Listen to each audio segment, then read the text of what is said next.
ربنا هب لنا من ازواجنا وذرياتنا قرۃ اعین واجعلنا للمتقین اماما۔ یہ ایسی طاقتور دعا ہے۔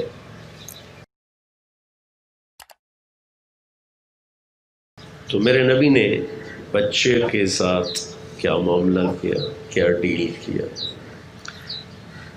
پہلے اللہ کی کتاب سے دیکھتے ہیں تو اللہ نے اس کو سب سے بڑی بشارت ذکر کیا، فبشرناہ بغلام حلیم، ہم نے خوشخبری سنائی۔ پھر اللہ تعالیٰ نے اپنے نیک بندوں کی صفات میں سے ایک صفت یہ ذکر کی کہ وہ یہ مجھ سے مانگتے ہیں، ربنا هب لنا من ازواجنا وذرياتنا قرۃ اعین واجعلنا للمتقین اماما۔ یہ ایسی طاقتور دعا ہے۔ عربی زبان میں دینے کے 3 لفظ ہیں، آتا، آتا، وہابا، 3 لفظ۔ آتا کا مطلب ہے دینا، لیکن اس میں واپس لینے کا بھی احتمال ہوتا ہے۔ آتا کا مطلب ہوتا ہے دے دینا، واپس نہیں لینا۔ انا اعطیناک الکوثر، ہم نے آپ کو جنت کی چابی دے دی، اب واپس نہیں لیں گے۔ تؤتی الملک من تشاء، ہم جس کو چاہتے ہیں بادشاہی دیتے ہیں، لیکن واپس بھی لے سکتے ہیں۔ وتنزع الملک ممن تشاء، اس کے ساتھ ہی لگا ہوا۔ آتا دینا جس میں واپس لیا جا سکتا، آتا عطیہ دینا، واپس نہیں لینا۔ وہابا وہ چیز دینا جس کا لینے والے کو خواب و خیال بھی نہ ہو، وہ دینا۔ تصور میں ہو کہ مجھے یہ ملے گا تو تھوڑی خوشی ہوتی، جب تصور سے بالا تر ہو کے ملتا ہے تو خوشی کی انتہا ہوتی۔ اس کے لیے عربی زبان کا لفظ ہے وہابا۔ تو ابراہیم علیہ السلام نے دعا مانگی کہ رب ہب لی من الصالحین، ہب آتینی، آتینی بھی ٹھیک تھا، رب اعطنی من الصالحین، یا اللہ مجھے نیک بچہ ہے۔ رب ہب لی، مجھے ہبہ ہو ایسا کہ جو میرے تصور سے بھی بالا تر۔ تو ان کی دعا کیا ہے؟ وہ کہتے ہیں ربنا ہب لنا من ازواجنا وذریاتنا۔ ازواج بیوی خاوند دونوں پہ بولا جاتا ہے، ایک فیملی کے لیے آ رہا ہے۔ تو فیملی 3 طرح ہوتی ہے، خاوند، بیوی، اولاد۔ تو 3 ازواج کے لفظ نے دونوں کو لے لیا ہے، خاوند کو بھی بیوی کو۔ اور ذریاتنا نے صرف اپنی بچوں کو نہیں لیا، باقی پوتے، پوتیاں، نواسے، نواسیاں، ان سے اگلی نسل کو، ذریہ آنے والی ساری نسل کو کہتے ہیں۔ تو اللہ تعالیٰ نے اپنے نیک بندوں کی خوبیوں میں سے ایک خوبی یہ بیان کی ہے کہ وہ مجھ سے یہ کہتے ہیں کہ ہمیں ایسی اولاد اور ایسی بیوی دے، ایسا خاوند دے جو ہمارے تصور سے بھی بالا تر ہو۔ وہ کیا ہو؟ وہ قرۃ اعین، آنکھوں کی ٹھنڈک ہو۔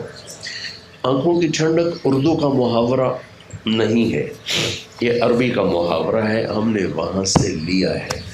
لہٰذا ہم اس لفظ کی طاقت کو نہیں سمجھ سکتے جب تک کہ ہم عرب کا جغرافیہ اور عرب کی معاشرت نہ جانتے ہوں۔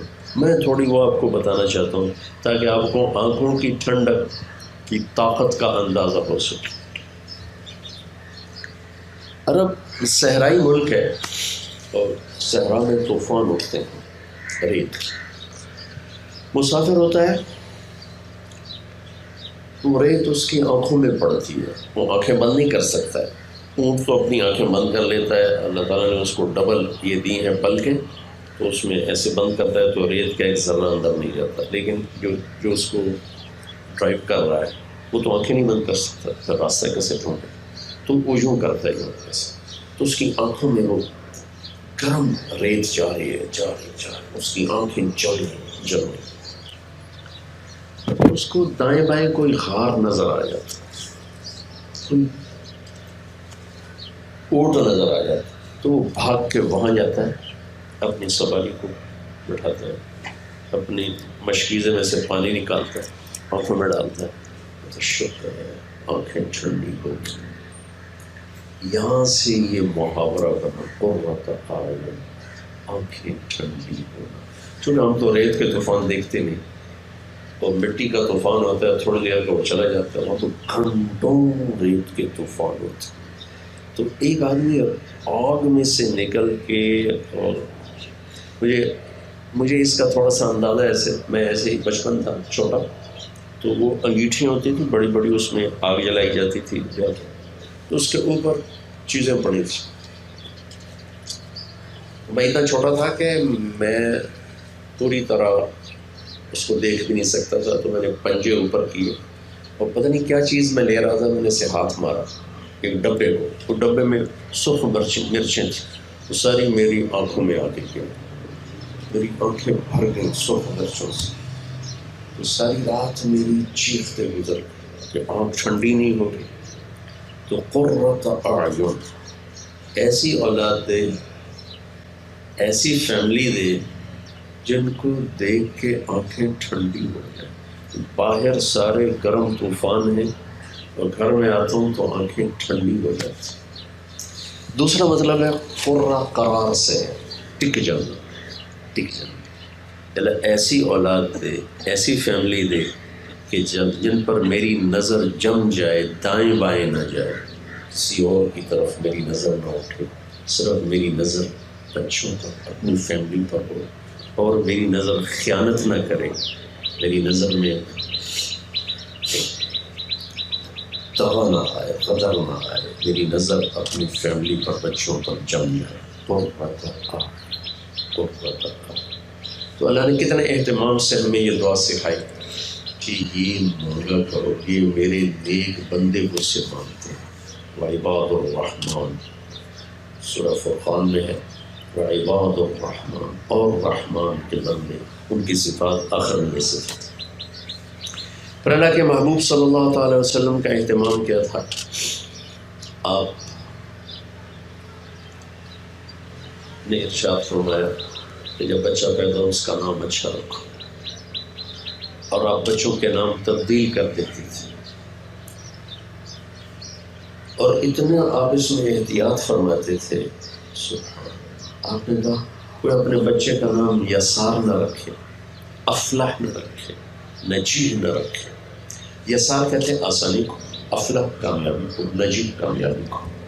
کس لیے کہ ایک شخص باہر سے آ کے پوچھتا ہے بھائی یسار صاحب ہیں تو وہ گھر میں موجود نہیں، تو گھر والے کہتے ہیں نہیں ہے، تو آسانی گھر میں نہیں ہے. اس سے بھی بچنے کے لیے آپ نے فرمایا یسار نام رکھو.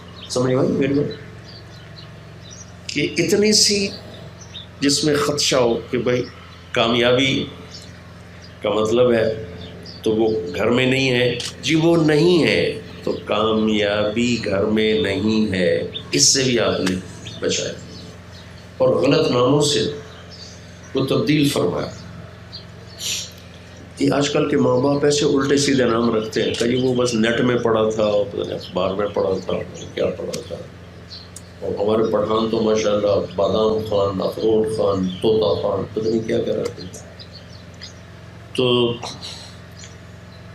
آپ نے فرمایا کہ من یحلب الشاۃ، یہ بکری کا دودھ کون نکالے؟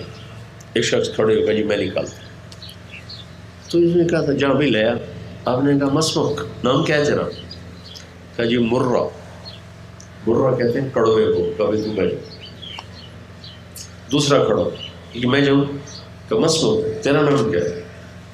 کہا جی جمرہ، چنگاری. کبھی تو بھی بیٹھ. تیسرا کھڑا ہو کہ میں جاؤں. کہ مسمک، تیرا نام کیا ہے؟ کہا جی یعیش، زندہ باد، زندہ باد. ٹھیک تم جاؤ. حالانکہ دودھ ہی نکالنا تھا. اتنی احتیاط فرمائی نسل کا نام اچھا رکھا جائے. ان بچوں کا پہلا حق. ایک دفعہ آپ سفر میں جا رہے تھے، سامنے دو پہاڑ آ گئے، تو ان کے بیچ میں سے راستہ تھا. تو آپ نے مقامی لوگوں سے پوچھا ان پہاڑوں کا کوئی نام ہے؟ کہی ہے. اس کا نام ہے فازع، اس کا نام ہے مخزی. فازع بدنام کرنے والا اور مخزی ذلیل کرنے والا. تو آپ نے راستہ بدل دیا، ان پہاڑوں کے بیچ میں سے نہیں گزرے. اوپر سے چکر کاٹ کے آپ تشریف لے گئے۔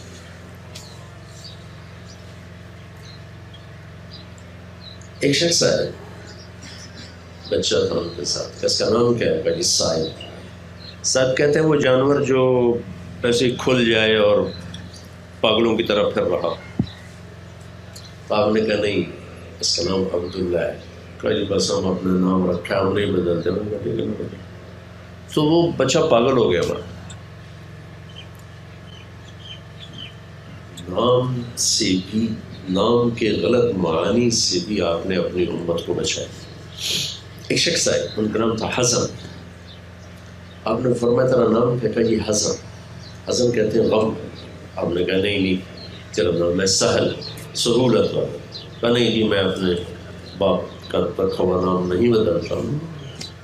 تو سعید بن مسیب ان کے پوتے ہیں، فرماتے ہیں ہمیشہ ہمارا خاندان دکھوں میں ہی رہا، کبھی دکھ سے نکل نہیں سکا۔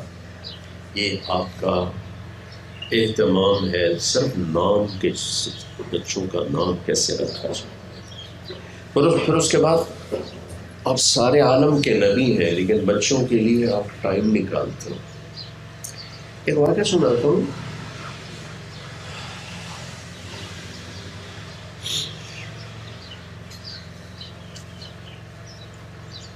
ایک عورت آئی کہ یا رسول اللہ مجھ سے گناہ ہو گیا، آپ میرے اوپر حد قائم کریں۔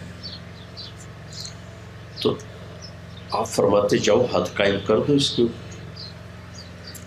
ہمیں کہا نہیں تیرے پیٹ میں بچہ ہے، جب تک یہ پیدا نہیں ہوگا ہم حد قائم نہیں کریں گے۔ ایک ناجائز نسل کے لیے بھی اتنی احتیاط اور اہتمام۔ جب وہ بچہ پیدا ہو گیا پھر آئی یا رسول اللہ پیدا ہو گیا، اب مجھے میرے گناہ سے پاک فرمائے۔ تو آپ نے فرمایا نہیں جب تک یہ دودھ پیتا ہے ہم تینوں پر ہاتھ قائم نہیں کریں گے، اس کو جو دودھ پلاؤ۔ جب یہ روٹی کھانے لگی پھر دیکھو۔ 2 سال کے بعد وہ خاتون تشریف لائی، وہ بچے کے ہاتھ میں روٹی تھی، وہ کھا رہا تھا اور اس کو لے کر مسجد میں یا رسول اللہ یہ روٹی کھا رہا ہے، اب مجھے پاک کر۔